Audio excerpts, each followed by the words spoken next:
심장이 뛰는 정치 토크. 진짜 게임은 라커룸에서 시작된다. 네, 여의도 필승 전략이 시작되는 곳. 더 라커룸. 우후!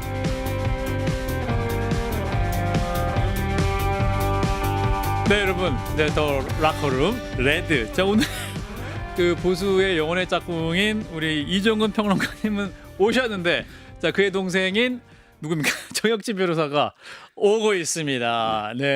예, 짝이 지금 없어서 네. 저도 좀 당황스럽습니다. 아, 굉장히 좀 그 외로워 보이십니다. 그렇지는 않고요. 그렇지 않아요. 제 끝까지 저 혼자 하고 싶은 욕망이 막 무럭무럭 지금. 그냥 둘이 할까요? 좀 늦게 왔으면 좋겠다는 생각도 있고요. 예, 아직 안 왔으면 좋겠다 이런 네네. 말씀이셨는데 네네. 아무튼 우리 정혁진 변호사님이 원래 안 늦는 분인데 그럼요. 네, 우리 정변이 늦으면 정말 차 막히는 것이다. 서울 시내가 네. 얼마나 막혔을까의 척도가 예. 정혁진 변호사가 지각을 하느냐 안 하느냐에 달려 있습니다. 정말 그 불확실성이 많은 성산대교의 풍경들. 성산대교는 원래 이유 없이 막힙니다. 그럼요. 그래서 우리 이해해 주는 걸로. 네네. 아마 차 안에서 본인은 얼마나 힘들겠어요. 그렇죠. 예, 아마 지금 이걸 듣고 있을 겁니다. 네, 차 안에서. 멘트를 갈고 닦으면서 네네. 예, 내 요만 꼭 해야겠다. 네, 우리 정변 법전이 잠시 후에 만나도록 하고. 제가 혼자서도 된다는 말에 지금 몇 예. 번을 엑셀을 밟고 있습니다. 네, 좋습니다. 정변 안전운전 하시고 잠시 후에 뵙도록 하겠습니다. 자, 그럼 첫 번째 이슈로 들어가 봅니다. 자, 이번 주 주일 일요일에 오후 3시입니다. 한동훈 국민의힘 대표와 이번에 연임이 확정된 이재명 더불어민주당 대표가 만납니다. 회담이 열릴 예정인데요. 관련 영상 발언을 듣고 이어가겠습니다.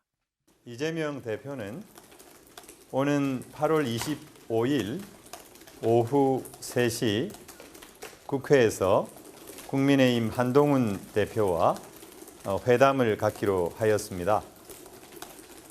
한동훈 대표께서 네, 용산 좋습니다. 대통령실과 자, 일단은 그 이해식 상대적으로 더불어민주당 독립된 당대표 비서실장의 수평적인 당정 이제 관계를 발언인데 끌고 자, 가고 그러니까 어떻게 있느냐에 들으셨습니까? 대해서 이게 전국을 상당한 타개하기 의구심이 위한 있으나 용단을 내린 그럼에도 것이다라는 불구하고 게 반응인데. 민생의 이 두 대표는 어려운 역시 언론 밀접된 안에 전국을 타개하기 일요일 위해서 오후 3시. 일요일 오후 3시. 예. 예.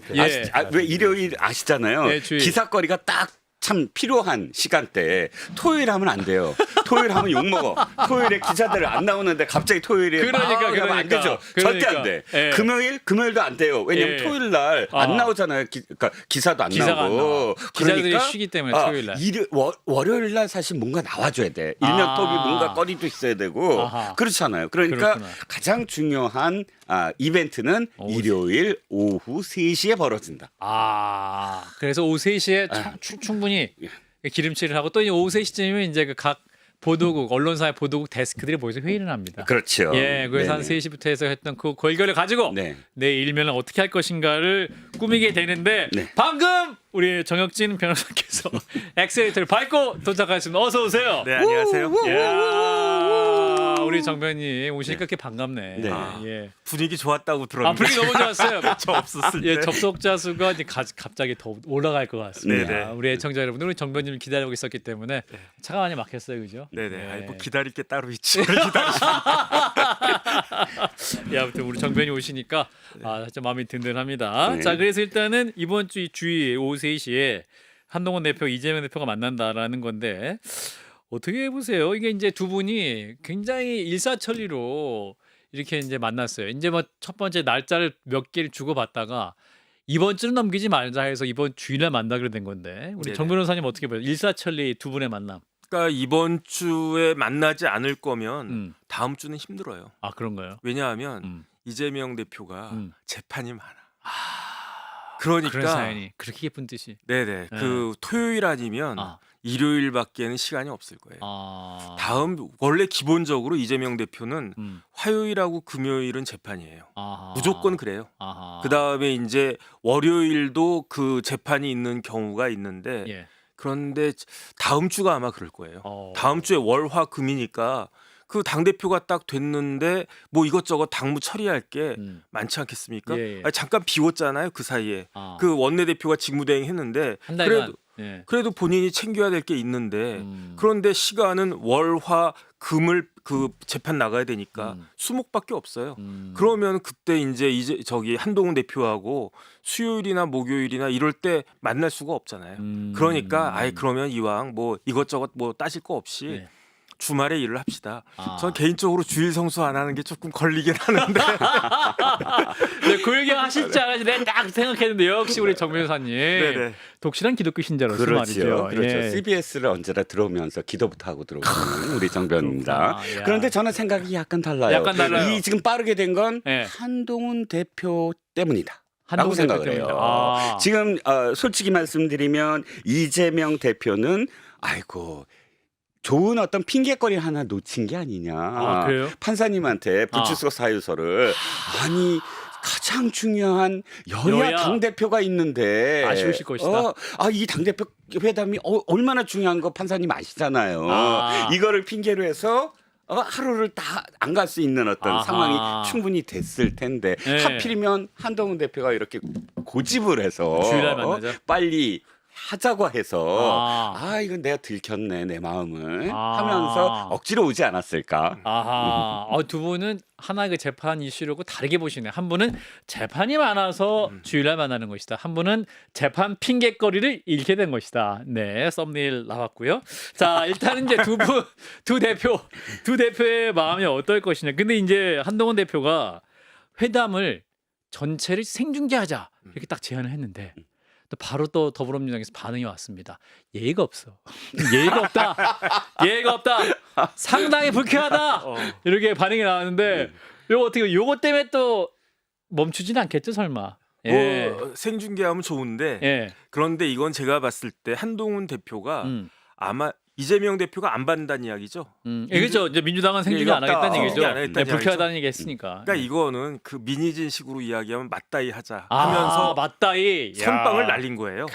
그러니까 들어와. 그러니까 들어와. 어차피 안 받을 건 줄 알면서 강하게 어쨌든 나는 날렸고 거기에 대해서 그 방어를 갖다가 한 거니까 그러니까 내가 일단 기선제압은 했다. 야. 고도의 머리를 갖다 쓴 거 하니까 그럼 한동훈 1승이에요. 벌써 삿바싸움에서. 일단은 약간 우세. 약간 우세 한동훈 우세합니다. 자, 네. 우리 평론가님께서. 이건 이렇게 생각을 해요. 그러니까 지금 한동훈 대표가 아니 이미 나는 이재명 대표가 어떻게 할지 알고 있거든. 이재명 대표가 생각하는 회담은 내가 생각하는 회담이랑 좀 다른 것 같은데 원래 회담이라는 건 눈을 마주치고 내가 이야기하고 싶은 걸 이야기하면서 상대방 이야기를 경청을 하고 예. 내가 줄 거 주고 남이 줄 거를 받을 건 받고 이렇게 해서 서로 주거니 바꾸는 건 회담인데 이재명 대표가 생각하는 회담은 다르더라고요. 지난번에 대통령과 만났을 때 회담을 F4용지. 어떻게 했냐면 그렇죠.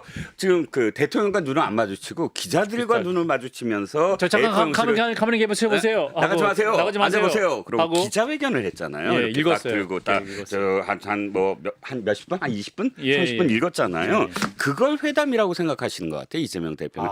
그러니까 한동훈 이번에는 대표가 읽을까 봐? 아니 한동훈 대표가 그러면 그걸 다 생중계하자. 와 아깝게 왜 기자회견을 통해서 그러니까 기자들만 해갖고 나중에 기자들이 쓰게 만들어. 전 국민 그러면 다 보게 아예 해라. 다 보게 그냥 하자라고 하니까 예. 그건 안 되겠다. 라고 반응이 온 거겠죠. 맞다이. 네. 맞다이식 그 민희진식 대표의 그러한 방식과 비슷하다. 네, 유사하다. 네. 역시 한동훈 대표 1승. 1승이죠. 예. 그러니까 그런 식의 회담을 하지 말자. 그런 식의 회담 하지 말자. 제대로 이야기를 해보자라는 말을 우회적으로 공개 방송합시다. 당연히 그게 말이 안 되죠. 뭐 속내를 얘기하고 속내를 얘기하고 그래야 되는데 전부 끝까지 공개 방송을 하자는 건 지난번 식으로 하려면은 태도를 바꿔야 된다라는 이야기를 하고 싶었던 게 아닌가. 그렇군요. 근데 이제 장성철 평론가는 이런 말 했어요. 이재명 당대표 입장에서는 한동훈 바보 만들기 당대표 회담이다. 뭐 이렇게 얘기를 하기도 하고 어떤 의미에서 박성민 컨설팅 그 민컨설팅 대표 같은 경우는 한동훈 대표가 약간은 좀 너무 쉽게 이 대표 회담 제의를 받은 게 아니냐. 한동훈 대표가 약간 좀 급해 보인다. 이런 해석도 하거든요. 어떻게 보세요? 글쎄요. 그러면 이재명 대표가 생중계 받았어야 되는 거 아닌가요?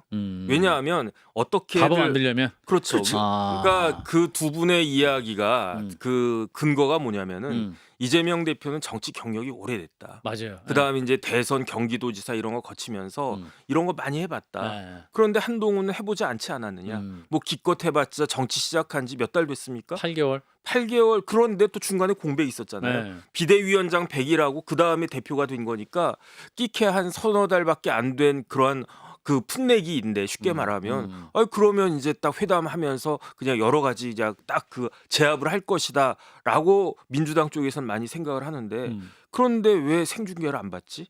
저는 그 생각이 딱 드는 거예요.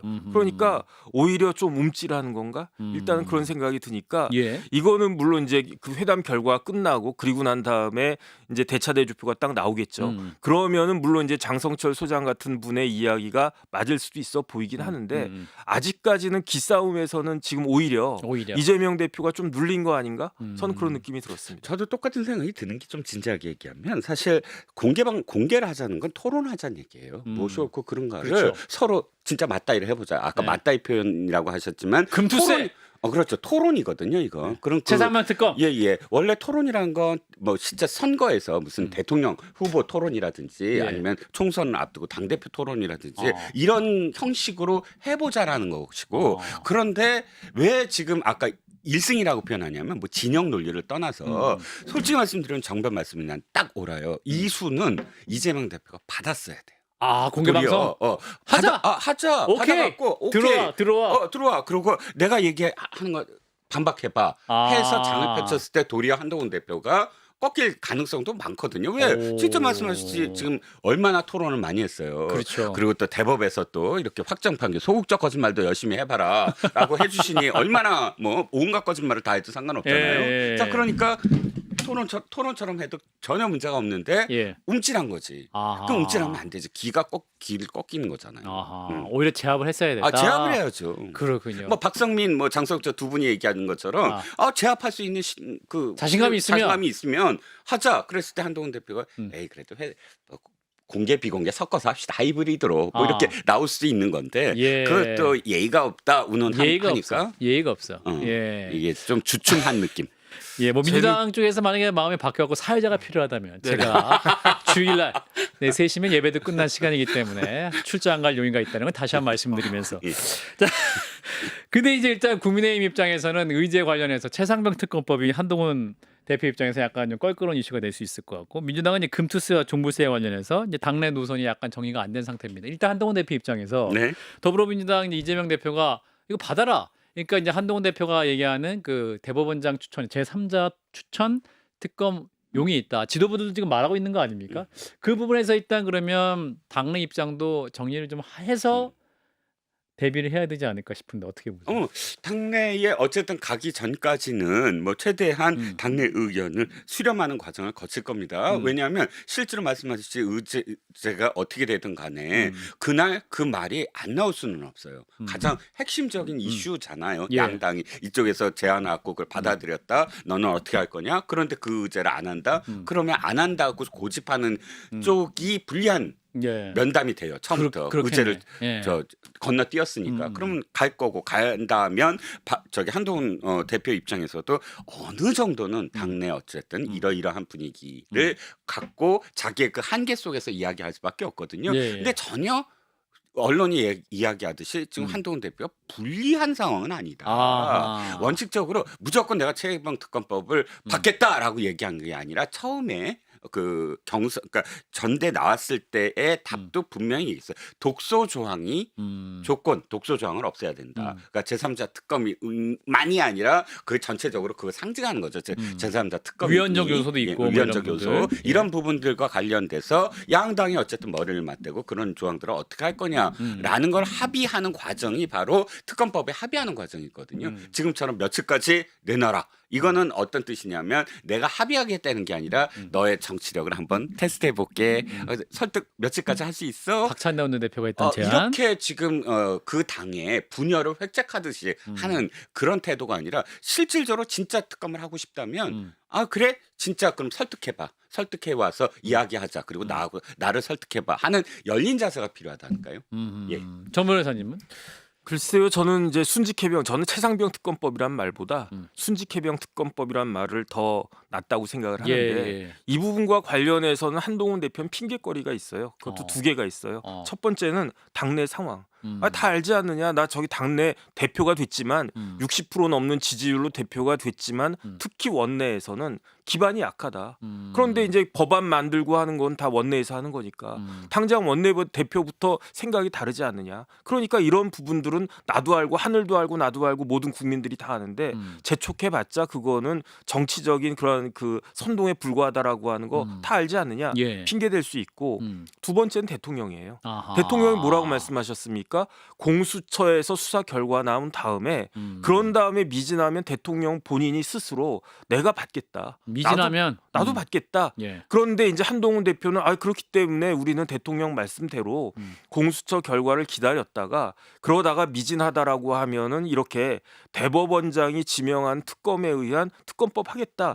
이런 이야기였다. 이렇게 이야기해 버리면은 그러면 깨끗하게 익스큐즈가 되잖아요. 예. 그렇기 때문에 오히려 저는 물론 당연히 이제 순직해병 특검법 관련한 이야기가 나오겠지만 한동훈 대표가 포커스를 맞출 것은 금투세일 것이다. 아하. 저는 오히려 그쪽으로 더 집요하게 파고들고 그다음에 최상병 관련해 가지고 약간 수세적인 입장일 수밖에 없는데 이 부분은 이런 제가 지금 말씀드린 것과 같은 그런 정도의 핑계로 그냥 퉁쳐버리고 퉁쳐버려. 그다음에 이제 민생해야 되는 거 아니냐. 지금 정쟁이 아니라 민생을 해야 되는데 네. 민생 당장 그 급한 게 뭐냐면은 금투세 아니냐. 입장을 밝혀라. 그래서 만약에 야당에서 민주당에서 금투세 끝까지 그 고집한다라고 그러면 어쩔 수 없이 해야 되는 거잖아요. 그랬을 때 내년에 금투세가 시행됐을 때 주가가 막 10% 20% 그렇게 만약에 금투세로 인해 가지고 빠지게 되면 예. 그럼 니네가 잘못한 거 아니냐.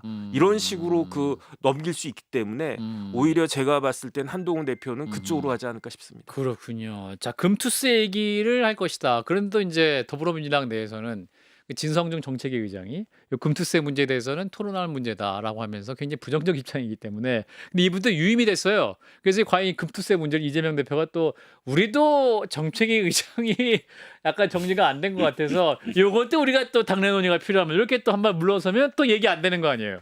아니 그렇지요. 그러니까 일단 양당 모두 당내에서 설득 과정이 필요한 문제들이에요. 당연하죠. 예. 당 대표가 내 마음대로 할 수 있어라고 한다면 당내 민주주의가 어떻게 되겠습니까? 일단 금투세 문제는 민주당이 이렇게 돼야 돼요. 그야말로 운동권적인 그런 그 정당의 그런 전통을 계속 가져갈 거냐, 아니면 실용주의 이재명 대표가 늘 이야기하는 실용주의로 갈 거냐의 척도가 금투세로 돼버렸어요. 예. 그러니까 당연히 이 1대 99의 그 이 논리 싸움 있잖아요. 예. 강남과 강북 1대 99 가진 자 안 가진 자 이걸로 언제나 세금으로서 징벌적 세금으로 경제를 운영하려고 하는 게 민주당 아닙니까? 예. 금투세, 상속세, 종부세 모두 다. 그런데 이거는 사실상 다 드러났어요. 이미 결과가 문재인 대통령 당시에 사실 부동산 관련해서 제대로 결과가 안 나왔기 때문에 승계가 안 됐잖아요. 계승이 정권이 뭐 그건 이재명 대표도 그렇고 또 친문들도 그렇고 일부 다 인정을 했어요. 예. 부동산을 너무 잘못했다 우리가. 그게 바로 가진 자를 뺏어서 안 가진 자한테 준다고 임대차 3법을 마련했는데 결과는 어떻게 됐습니까? 임차인만 고통을 당했어요. 임대인들이 그래? 그러면 내가 전세 안 주지 뭐. 예. 내가 그걸 왜 내놔야 돼? 이렇게 되니까 전세값이 오르고. 그러니까 선의의 어떠한 생각을 갖고 정책을 한다는 것이고 그 선의가 결과로 이어지지 않는다는 거거든요. 그러니까 저는 뭐 금투세 말씀에서 길어졌지만 민주당은 그 문제가 제대로 한번 공론화돼야 된다. 이 당에서 뭐 진짜 이 계속 가져가는 586의 도구마를 계속 가져갈 거냐? 아니 실용적으로 그 진짜 서민들을 위한 게 뭐냐를 생각을 하면서 금투세를 바꿀 거냐? 그게 민주당의 앞길이다. 예, 그렇군요. 자, 이런 가운데 이제 한동훈 대표 이제 야당 대표들 만나야 되는데 또 이제 당 중진들 원로들과의 만남도 이어가고 있죠. 자, 이런 가운데 이제 유흥수 전 주일대사가 한동훈 대표의 머리는 검증이 됐지만 가슴으로 정치할 수 있느냐? 이 검증이 필요하다. 그래서 이 가슴으로 정치 아직 검증이 안 됐다. 이 부분도 있고 정의화 전 국회의장도 이런 말씀했네요. 우리의 한다르크가 되달라. 한다르크. 한동훈 플러스 잔다르크. 한다르크가 되달라고 했는데 자, 어떻게 들으셨어요? 언론들이 이제 기대감을 표시한 말씀인 것 같은데. 네, 그렇죠. 예. 저는 지금 처음에 한 얘기 예. 머리는 검증이 됐는데 가슴. 가슴은 모르겠다. 마음. 뜨거움. 마음은 모르겠다. 따뜻함. 이 말은 이렇게 여겨져요. 어떻게 여겨지냐면 서울대 법대 나온 거 알아.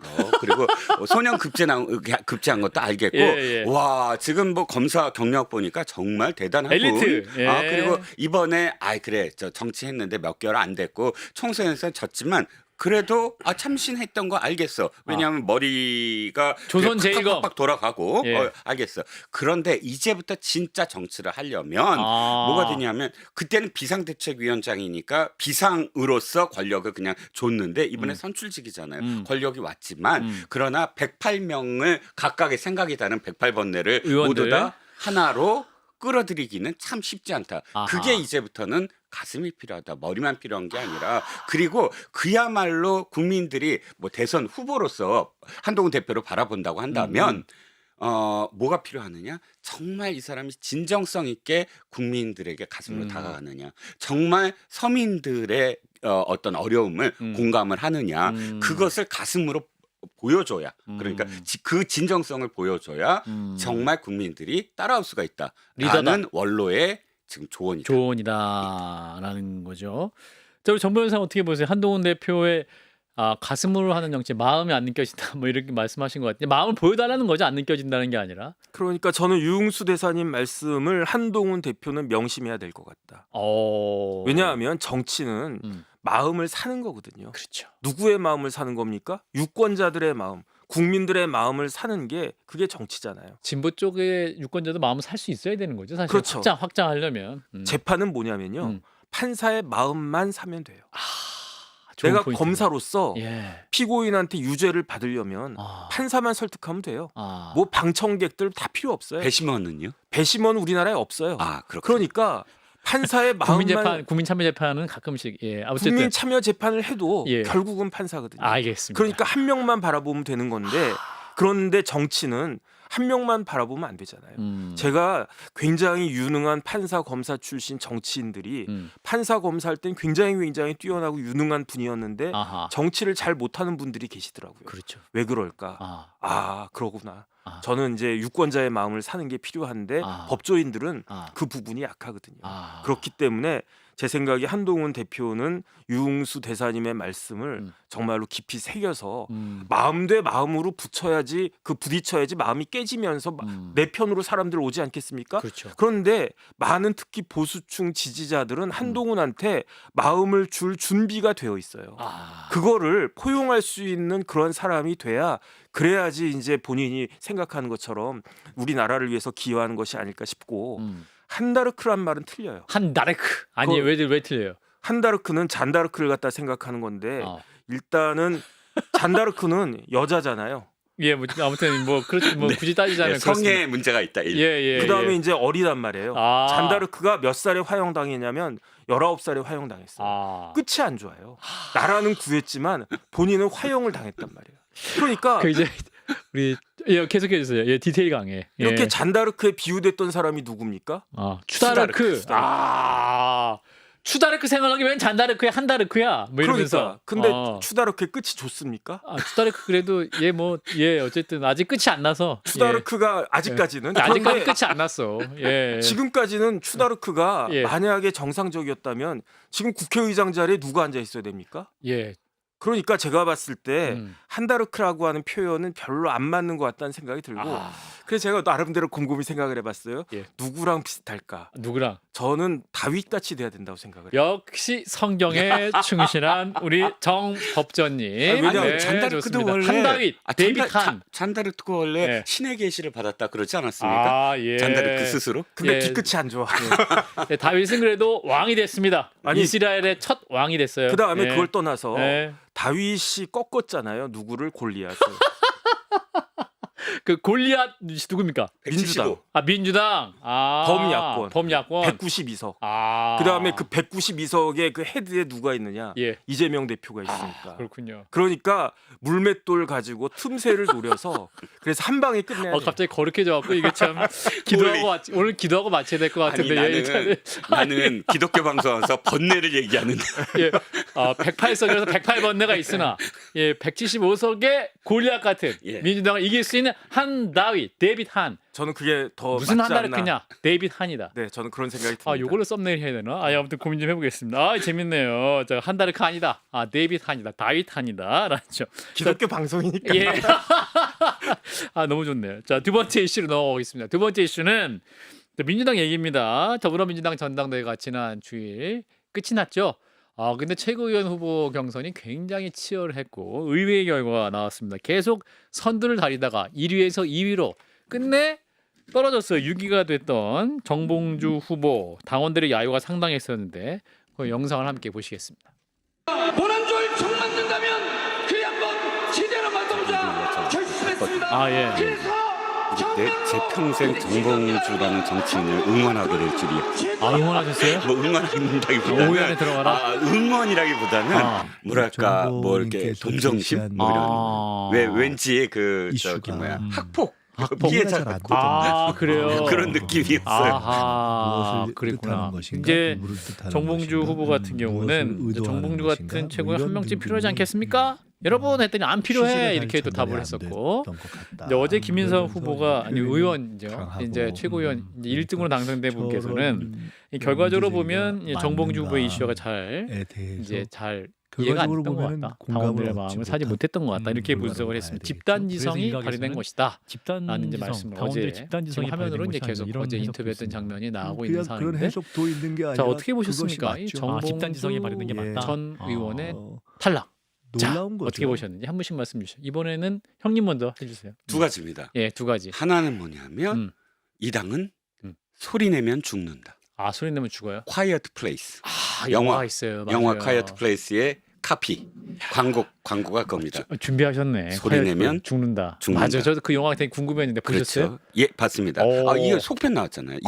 Quiet Place 2. 그런데 자 그리고 두 번째 그러니까 또 뭐가 떠올랐냐면 프리고진이라는 인물이 떠올랐어요. 프리고진? 푸틴의 용병회사 반란군을 이끌고 반란을 했잖아요. 그러니까 용병회사를 이끌고 반란을 했잖아요. 모스크바로 진격했잖아요. 탱크 끌고 갔죠. 그런데 어떻게 됐습니까? 비행기에서 2개월 후에 의문의 추락사. 죽음을 당했어요. 그러니까 반기를 들고 날아오르려고 하면 추락한다. 이 당에서는. 그리고 소리 내면 죽는다. 두 번째. 콰이어트 플레이스 민주당. 예. 그리고 두 번째는 뭐냐? 이게 첫 번째고요. 두 번째는 뭐냐면 요거까지만 하겠습니다. 김어준의 신기도 안 통할 때가 있다. 김어준 씨가 뭐라고 얘기했는데요? 우리 모두는 정봉주라는 정치인한테 부채 의식이 있다. 그러니까 부채도사잖아요. 처음에 그래서 낙곰수 멤버인 정봉주를 막 띄워줬어요. 뭐 친구로서 또 좋아하기로 했고. 하고 어쨌든 그런데 어쨌든 결과가 어떻게 됐습니까? 떨어졌어요. 박시영과 김어준은 밀었는데 이동형과 그다음에 김용민 등은 공격을 했습니다. 그리고 떨어졌어요. 그래서 저는 김어준의 신기를 받고 다 됐잖아요. 그래서 다 무릎 꿇고 절도 했잖아요. 전현희, 이현주 전부 다 김어준이 앉아있는데 무릎 꿇고 고맙습니다 했잖아요. 은총을 받았는데 은혜를 받았는데 정봉주는 실패했다. 김어준의 신기도 이제는 점점 빛을 잃어가고 있는 게 아니냐. 근데 김어준 씨도 비판하긴 했어요. 이제 정봉주 씨가 어떤 해명 과정에서 솔직하지 못했다. 그거 결과 끝난 다음에. 끝난 다음에. 중간에 그랬어야지 그러면. 알겠습니다. 우리 정변께서는 정봉주 교훈이 있어요. 정봉주. 네, 저도 이제 깊이 깨달았는데 사람은 주제 파악을 해야 된다. 주제. 그러니까 정봉주 후보는 착각하고 있었어요. 어떤 착각을 했느냐? 나한테도 팬심이 있다. 팬덤이 나에게도 있다. 그러니까 이재명에게만 개딸이는 게 아니라 나 정봉주에게도 팬심이 있다. 그러면서 그게 어느 정도 입증됐다고 본 거예요. 뭘 어떻게 봤느냐? 1등했었잖아요. 초반에. 초반에 1등하는 걸 딱 보고 거기에 업이 돼가지고 주제 파악을 못한 것이다. 왜냐하면 정봉주 후보한테 팬심이 있는 건 맞는데 그 팬심은 한계가 있는 팬심이었어요. 이재명이라고 한 테두리 내에서의 팬심이었지 그걸 벗어나려고 하는 순간 물거품처럼 사라질 그런 팬심이었는데 그게 마치 콘크리트인 것처럼 착각을 했던 것 같아요. 그런데 사람이 착각을 하면 어떻게 됩니까? 상황 파악을 못하는 거예요. 정세 판단을 그르치는 거예요. 그러니까 정세 판단을 그르치니까 어떻게 됩니까? 대응이 잘못된 거지. 정봉주가 어떻게 대응했습니까? 이렇게 이제 이런 이야기가 딱 새나가고 이재명은 대통령 돼서는 안 된다. 최고위원 되면 이렇게 할 거다. 이런 이야기가 아주 사소한 계기로 흘러나갔단 말이에요. 예. 그러니까 부글부글 끓기 시작하니까 그런데 본인의 주제 파악을 못하고 어떻게 대응을 했느냐? 맞대응을 했잖아요. 여기서 맞다이를 갖다가 한 거예요. 맞다이. 명팔이 하는 사람들 내가 근원을 자르겠다. 명팔이라고 하는 거는 결정적 패착이었어요. 만약에 명팔이라고 하는 말만 없었어도 정봉주는 어떻게 보면 좀 약간 뭐 창피하지만 좀 쪽팔리지만 그래도 4등 5등 턱걸이는 했었을 것 같은데 명팔이라고 오히려 더 강하게 밀어붙이고 그러면서 나는 이 정도 되는 사람이다라고 스스로를 그렇게 그 스스로를 과대평가하는 순간 거기에 대한 민주당 내에 명심에 의한 철퇴가 가해진 거고 그러니까 순식간에 만약에 저기 정봉주 후보가 조금 더 시간이 있었으면 6등도 못했을 수도 있어요. 한 방에 날아간 거잖아요. 누가 정봉주가 5등도 못할 거라고 생각을 했었습니까? 그렇죠. 그러니까요. 그러니까 민주당은 무서운 당이다. 이거를 우리 국민들은 이제 깨닫게 된 것이다. Quiet place. 조용히 있어야 된다. 야, 네. 근데 이제 정봉주 전 의원 측에서 이렇게 얘기하네요. 이재명 대표를 비롯해서 경기도 라인으로 불리는 측에서 특정 후보를 찍어야 된다. 전화를 돌리거나 전국을 돌아다니며 좌표 찍기를 했다. 정봉주 전 의원도 선거 막판에 조직된 움직임으로 인해 패배했다. 이렇게 말을 하면서 이게 또 이제 패배의 변도 약간 뭐랄까 또 갈등의 불씨를 남긴 마지막 발언이 됐기 때문에 과연 이제 SNS에 다시 뵐 날을 기다리겠다 이렇게 말씀했거든요. 다시 뵐 날이 올까요? 글쎄요. 그렇지만 또 모르죠. 왜냐하면 정치는 생물이니까. 정봉주라는 정치는 이미 오래전에 끝났을 수도 있어요. 그때 프레시안이 그 성추행과 관련된 단독을 내고 그 논란이 있을 때 그때도 사실 끝날 위기였는데 다시 살아났잖아요. 그 이후에도 몇 번의 고비가 있었어요. 그때마다 다시 공천도 떨어졌는데 다시 뭐 공천 받으려고 나왔고 이번에도 떨어졌는데 또 최고위 나올 줄 누가 알았어요. 지난번 발목 발언은 와 정치인으로서 여기까지 지금 다 드러났는데 어떻게 할까 그랬는데 최고위 나왔잖아요. 그러니까 앞으로 어떻게 될지는 또 모르죠. 개딸이 영원히 개딸일 수가 있을까? 그것도 또 저는 모르겠어요. 그렇죠. 이를테면 이런 거잖아요. 옛날에 그 진짜 진성 당원들은 사람에 충성하지 않았어요. 예를 들자면 노사모는 노무현에 그냥 맹목적으로 추종하지 않았어요. 노사모들은 노무현 대통령이 예를 들어서 한미 FTA 받아들였을 때 노사모 커뮤니티에서 엄청 대통령을 비판했어요. 그런데 지금은 어떻게 되죠? 팬덤이 이런 거예요. 이재명이라는 명가수가 있어요. 다른 가수들도 있는데 저 개딸들은 이재명이라는 가수가 딱 무대에서 내려오면 와 하고 다 나갈 사람들이에요. 텅 비어요 무대가. 다른 가수들이 노래 부르는 거 안 들을 사람들이에요. 이런 팬심은 영원할까요? 영원하지 않는다는 거죠. 그러니까 그렇군요. 또 어떻게 될지는 모르는데 다만 전 옳고 그름으로 얘기하면 이미 옳고 그름으로 이미 판명은 오래전에 났다. 정봉주라는 정치인이 연명을 하기에는 다 드러난 게 아니냐 미천이. 그렇군요. 정봉주 전 의원의 미래는 굉장히 어둡다. 자, 하나 이슈가 남아서 요거 이제 짚고 마무리해야 될 것 같습니다. 자, 오늘 임종석 전 청와대 비서실장이 문 전 대통령의 사위였죠. 서모 씨의 그 특혜채용 의혹과 관련해서 검찰 수사에 참고인 자격으로 전주지검에 출석을 했는데 그 장면을 또 보면서 말씀을 이어가겠습니다. 국민들께서 다 아시다시피 윤석열 정부 출범하자마자 시작된 전임 문재인 정부 인사들에 대한 정치 보복 수사가 3년째 계속되고 있다. 문 정부 인사에 대한 수사가. 지금 윤석열 정부 임기 절반이 지나고 있는데 대체 언제까지 전임 정부 탓을 할 것이며 그리고 전임 정부 인사들에 대한 이 정치 보복 수사를 언제까지 계속하려는 것인지 묻지 않을 수가 없습니다. 윤석열 대통령께 정중하게 요청드립니다. 일부 정치검사들의 이 빗나간 충성 경쟁과 너무나 길어지고 있는 이 정치 보복 수사가 어디로 치닫고 있는지 직접 한번 살펴보시기 바랍니다. 예, 자 오늘 전주지검에 이제 나갔던 임종석 전 실장의 출두 모습인데 사실은 이제 검찰 측에서는 비공개 조사 의사도 타진했었는데 임종석 전 실장 같은 경우는 사양했어요.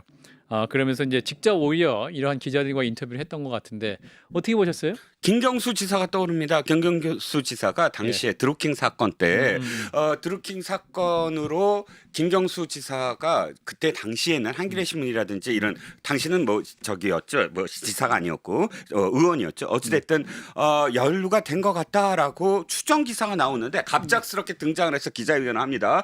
그리고 난 맞아요. 나 드루킹 만나긴 했는데 나는 관련 없어요 하고 큰 소리를 저지르거든요. 어떻게 됐습니까? 결과적으로 대법에서도 이건 정말로 중대한 범죄를 저질렀는데 반성도 안 한다. 지금 임종석 전 실장도 똑같은 지금 누를 범하고 있는 겁니다. 왜? 이미 인사수석이 소환돼서 이렇게 진술을 했어요.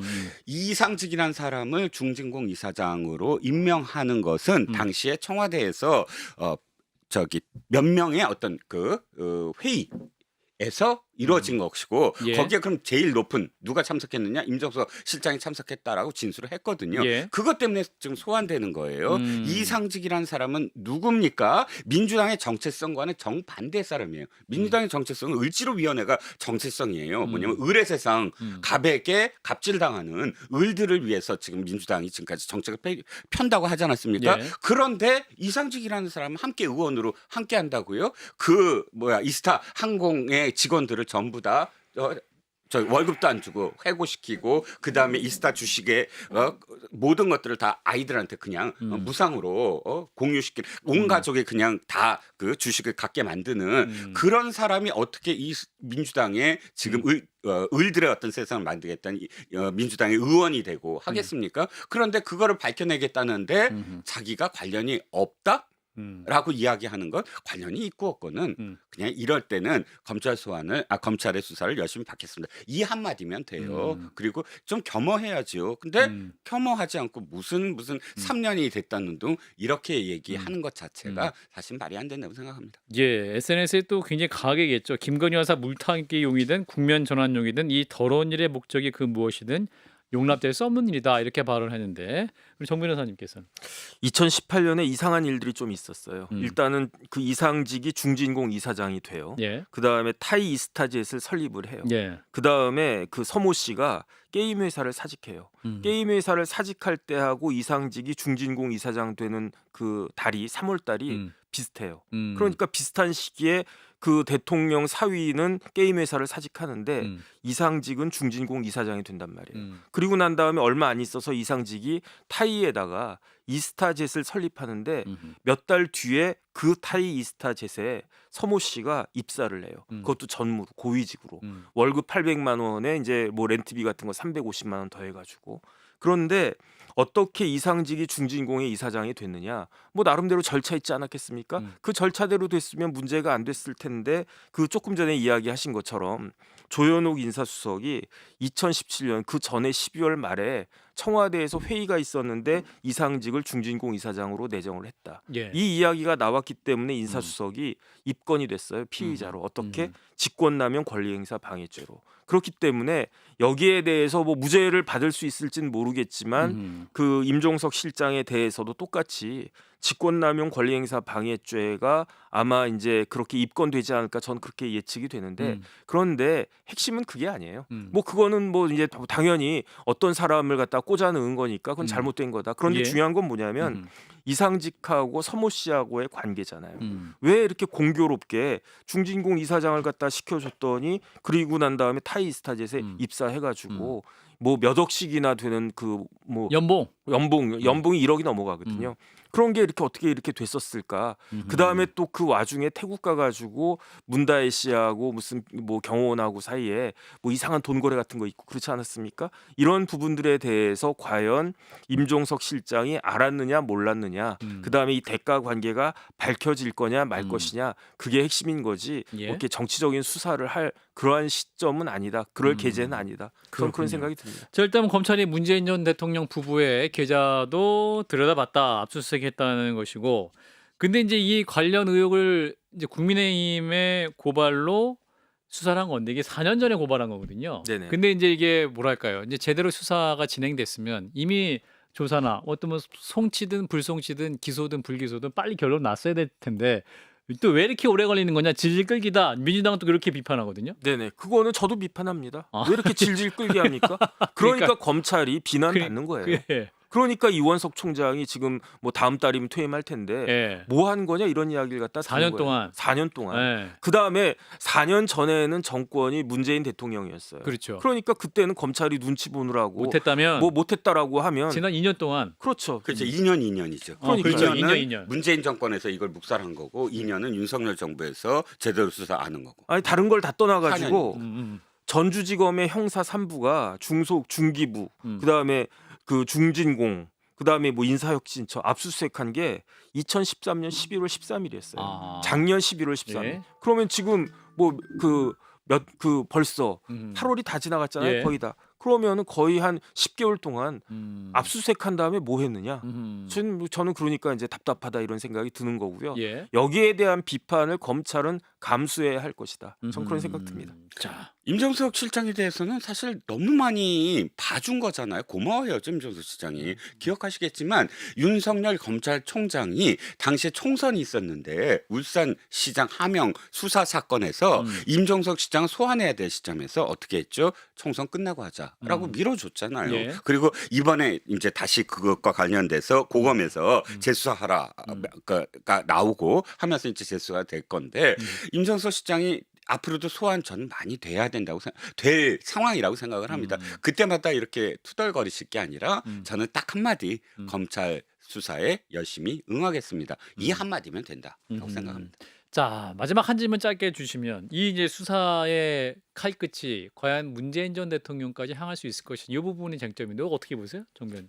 일단은 대통령 비서실장을 소환했다라고 하는 거는 대통령에게까지도 영향이 미칠 수 있을 것이다라고 하는 추정이 되는데 그거야말로 굉장히 정치적인 결단 아니겠습니까? 아하. 그러니까 그 부분은 아마 이제 임종석 실장이 이제 혐의가 인정이 된다라고 하면 그러면 대통령한테도 혐의가 자동적으로 인정되는 거나 마찬가지 아닐까? 왜냐하면 다른 사람도 아니고 사위였잖아요. 그런데 과연 그렇게까지 할 것인지 거기에 대한 고려는 하지 않을까 하는 생각은 드는데 지켜봐야 되겠다는 생각이 듭니다. 알겠습니다. 자, 오늘은 여기까지 하도록 하겠습니다. 자, 오늘 함께해 주신 두 분께 감사드리면서 또 다 일주일 후에 다음 주에는 그 여야 대표회담이 끝난 상태에서 만나겠네요, 그죠? 아, 네, 그렇겠네요. 정말 데이빗 한이 되었을지 한 나르크일지 이 부분 주일날 말씀을 깊이 묵상하시고 네. 뵙도록 하겠습니다. 여러분 다음 주에 뵐게요. 고맙습니다.